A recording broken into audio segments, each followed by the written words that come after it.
Untuk tujuannya tentu untuk membantu masyarakat yang memiliki kurang darah, tentunya sesuai dengan tema kami yaitu Donate Blood, Be a Hero. Maksudnya yaitu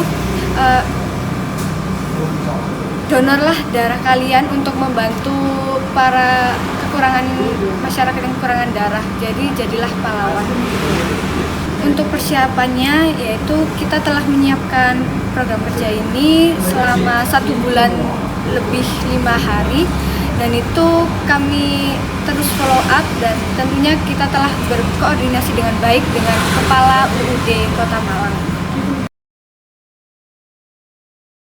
Oke, untuk tahun ini kita memilih tempatnya donor darah yaitu di UUD Kota Malang, Jalan Kuring nomor 10. Dan ini sangat berbeda dengan tahun sebelumnya. Kalau tahun sebelumnya kan ada di kampus di D17. Mengapa kami memilih tempatnya di sini? Karena yang pertama itu kami laksanakan saat hari libur, dan tentunya gedung di kampus itu sudah tutup. Apalagi hari Sabtu nanti bisa dikenakan pembayaran sewa gedung. Terus yang kedua, kalau misalnya dilaksanakan di UUD Kota Malang, tentunya orang-orang kan aksesnya jalan umum ya depannya, jadi otomatis orang-orang notice kalau ini ada acara terbuka untuk donor darah.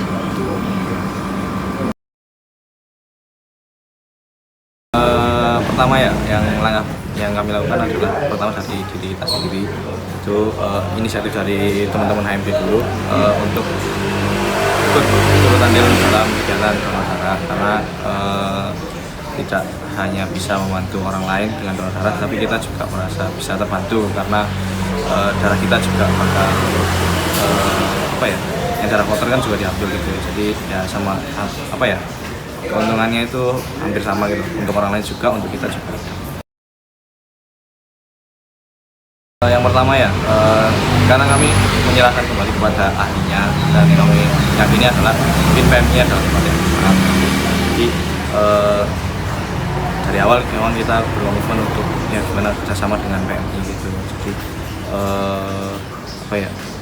semuanya juga bisa terkoordinasi dengan baik gitu, dan kami juga ikut juga dari PMI bagaimana alangkah baiknya. Jadi memang saran paling banyak itu sebenarnya dari PMI gitu. Untuk itu ya sebenarnya kami itu sebagai pelaksana aja, yang untuk pasukan darah dan lain-lain itu PMI dan rumah sakit yang terkait sebenarnya. Tapi untuk kerjasama dengan lembaga ini sebenarnya udah, itu yang penting kita inisial kita sendiri, gimana kita mau kerjasamanya dalam bentuk apa gitu. Jadi semuanya emang harus jelas, dan ya gitulah. Belum sih, ini pertama kali saya berpartisipasi dalam kegiatan semacam ini. Kayak ini pertama kali ya Kak, jadi saya baru tahunya juga di sini, pengalaman pertama. Kendalanya itu yang pertama kan harusnya ini awalnya rencananya minggu kemarin, karena ada beberapa alasan akhirnya jadinya hari ini. Terus waktu briefing panitia kemarin itu ada yang telat, terus hari ini juga ada yang telat gitu aja. Kendala ya, kalau kendala ada sih, yaitu pengunduran waktu pelaksanaan karena ada beberapa kendala gitu. Yang sebelumnya tanggal 18 sekarang mundur jadi tanggal 20 hari ini. Saya sebagai tim yang menjaga depan ini, seperti menerima orang yang mau donor darah, menjaga parkir, menata sepeda motor. Nah, itu. Saya di sini jadi koordinator psikosekretariatan. Di hari H ini saya sama Kak Andrea sama Mas Yana itu tugasnya di depan. Jadi saya yang nyambut tamu sama Mas Andrea, terus nyuruh mereka tanda tangan di presensi. Sementara Mas Yana itu bantu parkir di depan. Kegiatan donor darah ini sudah rutin saya lakukan sudah lama. Awalnya sih memang di kantor gitu kan, sekali 2 kali, terus ada beberapa kali itu teman butuh darah pengganti karena salah satu keluarganya mungkin sakit waktu itu, kita diminta untuk mengganti darah yang sudah digunakan oleh keluarga ini di rumah sakit tertentu.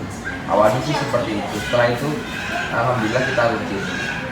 Dan saya sama ibu saya masih dalam itu kita rutin setiap ini 2 bulan sekali. Yang nggak pas pasti paling selisih 2-3 hari gitu dari dari jadwal yang dibuat ya, karena yang ada kesibukan lain kita. Jadi memang insya Allah kita rutin untuk sementara.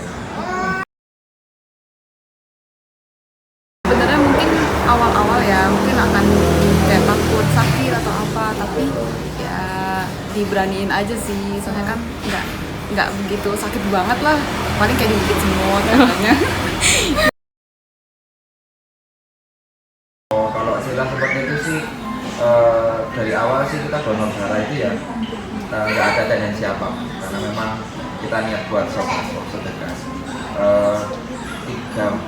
5 tahun yang lalu itu orang mertua saya meninggal, itu dia kebetulan penderita gagal ginjal, dan sehingga beliaunya itu setiap 1 minggu sekali butuh 2 kali cuci darah.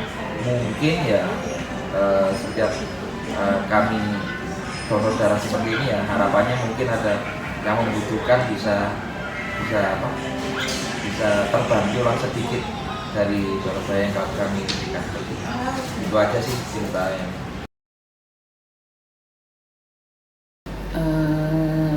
Donor darah ya. Kalau donor darah sih nggak banyak masalah ya, karena masyarakat sudah terbiasa. Kalau di sini sudah rutin-rutin aja, nggak ada masalah.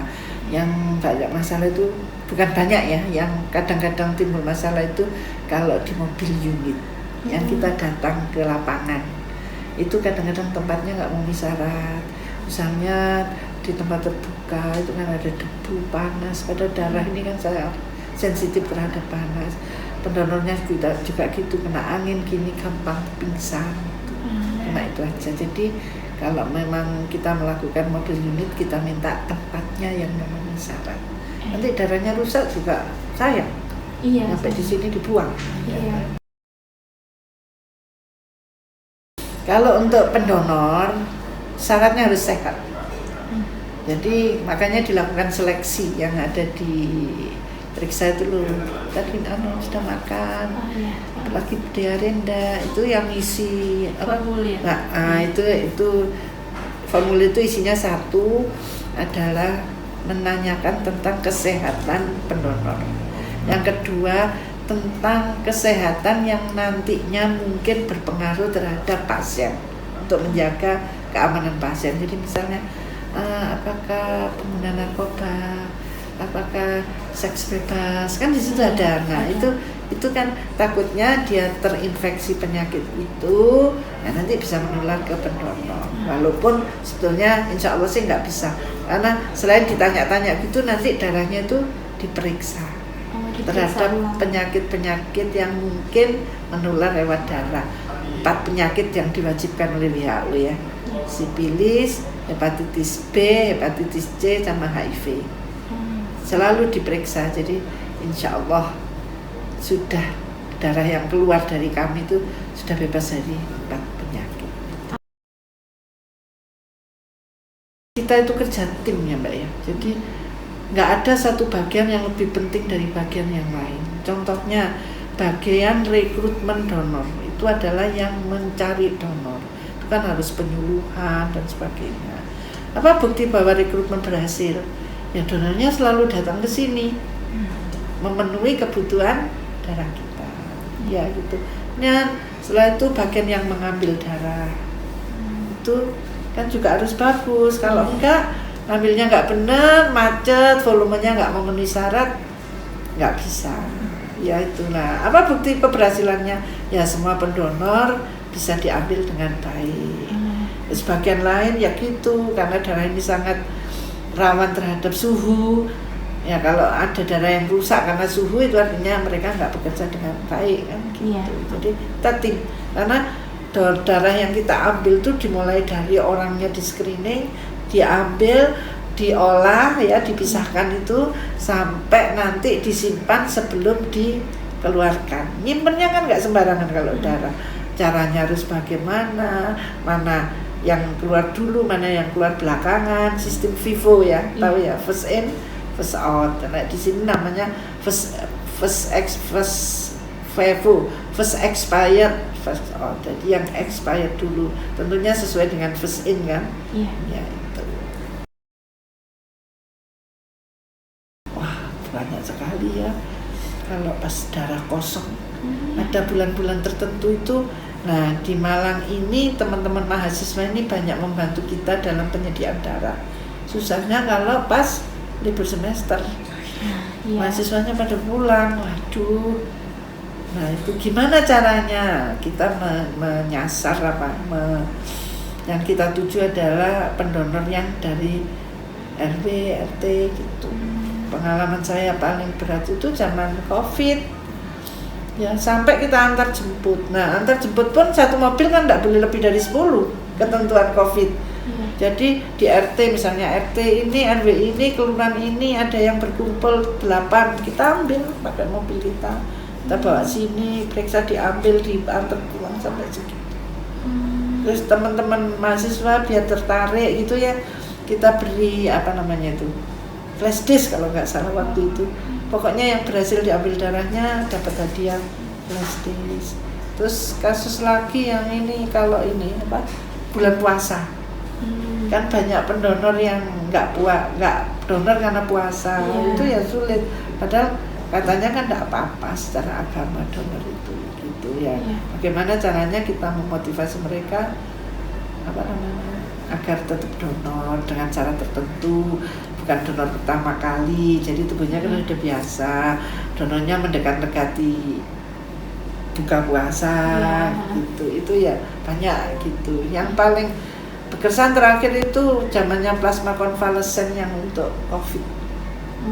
Kami bertiga kan kontak person yang di situ tuh saya, Pak Agus tadi sama namanya Adit di depan. 24 jam nggak bisa tidur.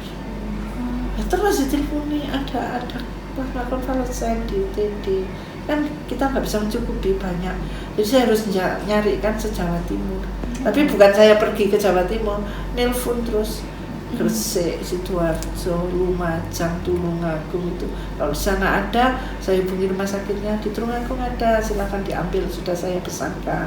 Ada di Gresik ya gitu ada. Tapi bukan kita ngambil kan nggak mungkin. Nah, keliling Jawa Timur kan.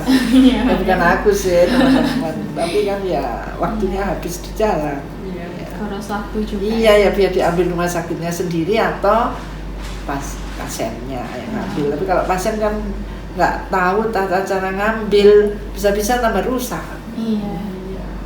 Karena darah ini seperti gadis cantik. Sensitif. Apa yang cantik mesti sensitif? Enggak. Ya, enggak. Jadi kalau cantik jangan sensitif, baik-baik aja.